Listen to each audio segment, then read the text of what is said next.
Big Gabby is out injured, and from what it looks like, he did his groin, and yeah, he could be out for a couple weeks, a couple months maybe.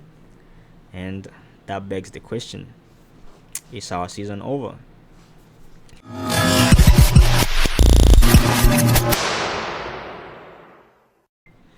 What up, folks? I hope everybody is doing well.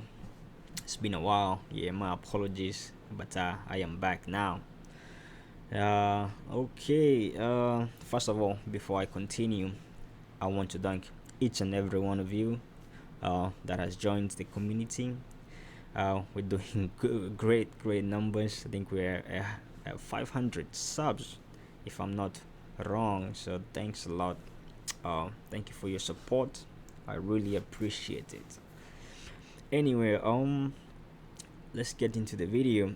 I wanted to do a couple videos this week, but I've just been kind of busy with regular work. But um, today, I was an off day, and I was just chilling, thinking of what video to put out next. And then I don't really follow international football that much. It's not that interesting to me unless it's like the World Cup or the Euros or AFCON, something like that. But these like little friendlies, they don't really excite me that much. But anyway, I just woke up and I was scrolling through Twitter, and then I see our big Gabby is out with another injury, and from what it looks like it could be a serious injury. Report says, and how the situation showed it could be a groin injury because I think he was jogging back and he couldn't run, and when he came off he was pointing at his groin. So yeah, yeah, he was pretty sad as well when he was coming out. He was in a lot of pain. You could tell from his facial expressions that he knows it's not a light injury. You know, it could you could just tell from how he reacted and how disappointed he was, even while sitting on the bench after he was taken off. You could see um, it's an injury that could keep him out for some time.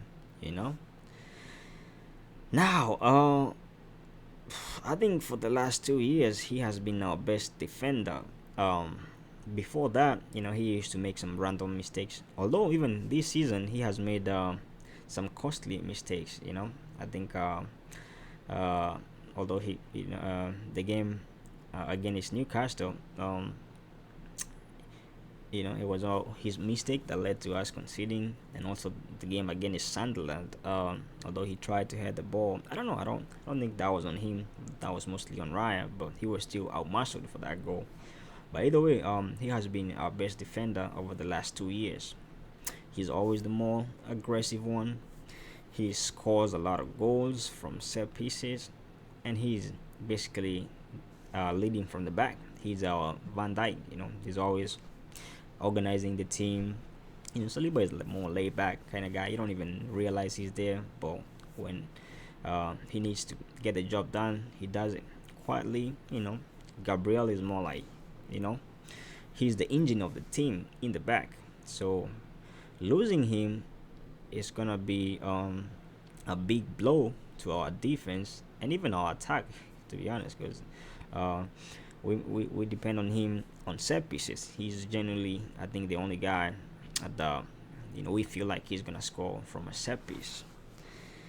Now, when we lost him last season, Kivio took in and he actually did pretty alright. You know, he actually he actually did okay.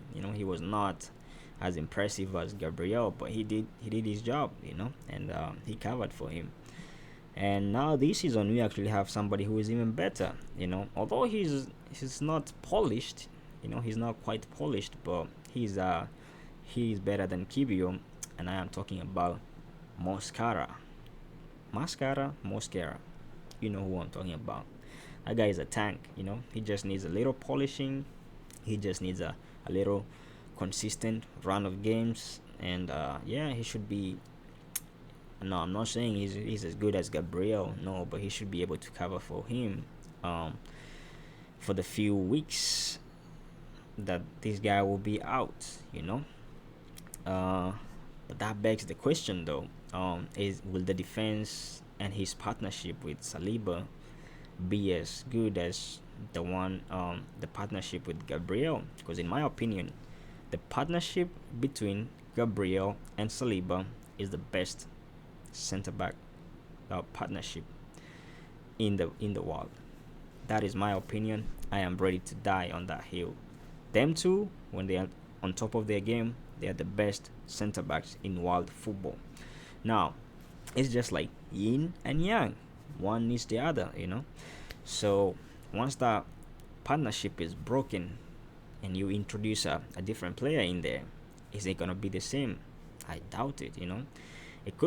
It might be effective, and I hope it's gonna be effective because Mosquera has shown he is a good defender, but will it be as effective as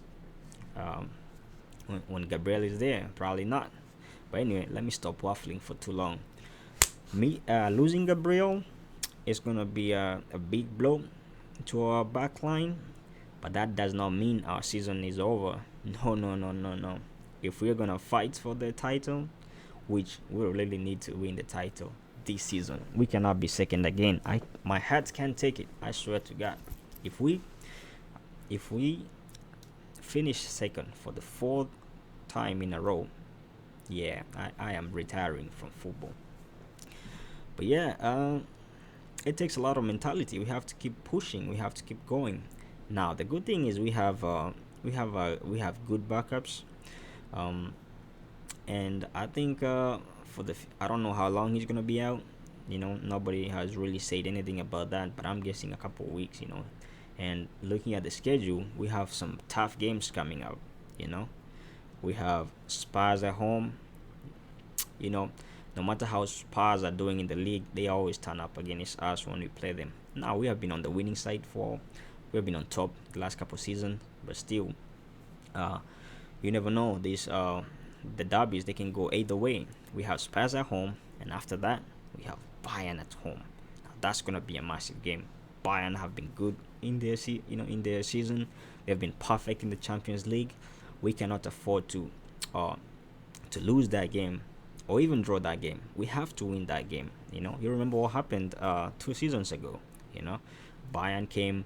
They were doing very poor in the league. It was expected us to beat them. And what did we do? We drew the game and we lost away, and we got kicked in the champion. That's how we got kicked out of the Champions League. We cannot afford to do that. I think right after that we have Chelsea away. That's an even tougher game. Chelsea they're very unpredictable, but when they play us, they're gonna turn out. They're at home in front of their crowd. They're gonna turn up for the game. We have to be on our best. We have to win that game. They have nice players, nice wonder kids. Esteval balling out. Yeah, we cannot afford to even drop points in those games. I think after that we have a run of tough games coming up. We have Aston Villa, I think. Who else do we have? We have Brentford. We have a tough run of games coming up, and on top of that, we have Man City breathing down our backs. The lead is only 4 points. 4 points is not not a lot of points. All Arsenal fans remember what happened 3 seasons ago. We were like, I think we were like 11 points clear or something like that, and we also had a game in hand. No, Man City had a game in hand, and you thought, oh man, it was all okay, blah blah blah. Man City are not catching up. No, when Man City find their rhythm, they win like 10 games in a row, 15 games in a row. We cannot afford to do what we did last time, because remember last time we lost points, cheap points to some small teams, the likes of Southampton, at home. Then what happened? That big lead that we had just kept getting shorter and shorter and shorter. Man City beat us at home, and then they went and beat us away, and boom, they went on top. And yeah, 4 points is not a lot of points. It only takes us to lose one game. Man City win their game, and now all of a sudden they're 1 point behind us. If we draw the next game, they win the next game. Boom, 2 points ahead of us. We may never be able to catch them ever again. So yeah, this is a tough run coming up, and it's so early in the season, to say, oh, if Man City get on top of us, that's it, the league is gone. I've seen some Arsenal fans give up already and say, you know what, City, just take the title. But no, we have to. Um, if we want to win the league, we gotta do it even when we don't have our best Arsenal. You see what I did there? You know, we have to win even without our best players. Now, I think Calafiori also came off with a knock, and they sent him back, which I think is a good thing. But I'm not too worried about Calafiori, although he has been very good. I know we have Lewis Kelly in there. I don't know why these guys hasn't been playing this season. I don't know. Maybe it's something that happened off the pitch, because this guy was very good. I don't know why he's not playing. Maybe Mikel has other plans to stick him in the midfield.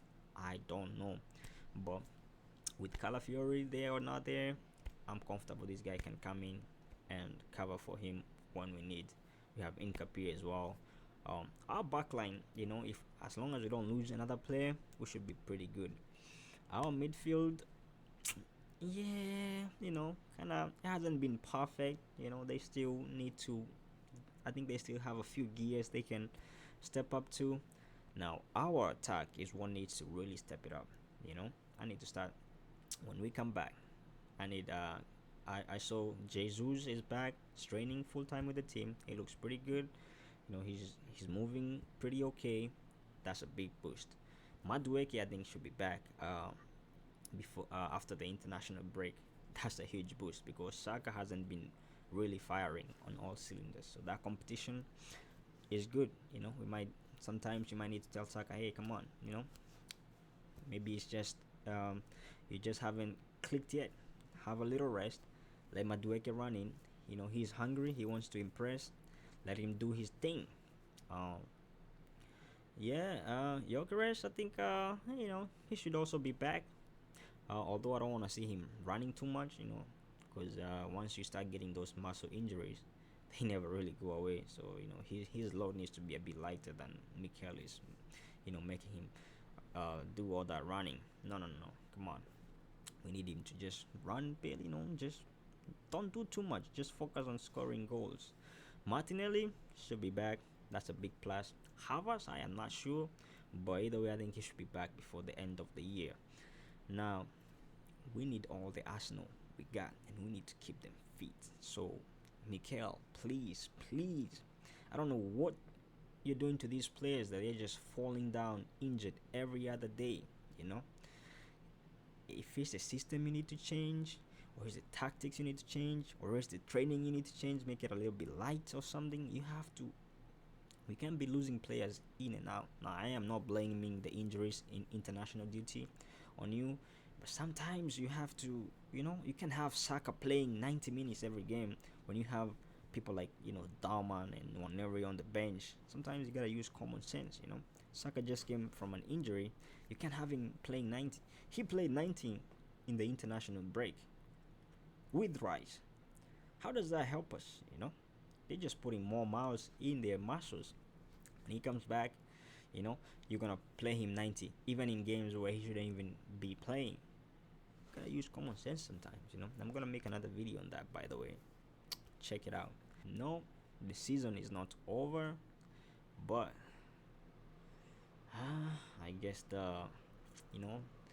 we're starting to get that creepy feeling. That feeling when you're walking home and you can, you're walking home and there's a bush just before your house, and that's the only way you have to go. And you don't want to run because you're a man. You don't want to. Come on, you can't act scared like that. But you're walking, and you can feel there's a presence. There's some eyes staring at you in the bush, and you're just praying, oh man, I hope I don't trip on something, because yeah, something is out there to grab me. That's how we're feeling now. For I think it's actually a good thing, because I need this team tested. I want to see, can they perform under pressure. Can this team perform when they know if they don't win, Man City will overtake them. That makes the best teams.